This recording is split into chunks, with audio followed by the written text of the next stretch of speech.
In this video, I'm going to provide you with a few ways people build and frame the bottoms of a shed. This will be the shed floor framing. This is probably the most common way. They simply frame the floor and set it on the ground. And again, this is probably the most common way. Framed floor, simple framing, bottom of the ground. Second up on the list would be to frame the floor but set it on top of a beam of some type. It's not uncommon to see a framed floor on top of a 4x4 with 4x4 sits on top of the dirt and the shed is raised up, keeping it off of the ground. If there is any damage, it's going to be to the 4x4, which can simply be replaced later as needed.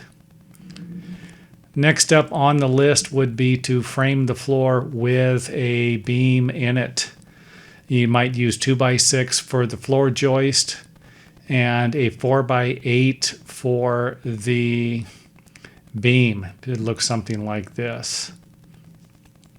Again, this beam would be in contact with the dirt. Something like this could rot and lead to major repairs when it'd be hard to repair something like this, obviously. Next up is a little better. This method, I shouldn't say is a little better, it is a lot better, and that would be to use some concrete piers. This raises the floor off the ground, and this has a beam underneath the floor. So this is you're just simply raising it up with some concrete piers.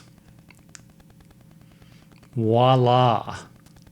Last method in this video is just going to be to use the beam. You would lower it. You would frame the floor into the beam using joist hangers or blocks. And again, this is kind of it. I just thought of this. Someone asked a question about raising a floor. They got a shed that's leaning, so this is the first video. I am going to make another one to show you how to adjust sheds that are leaning.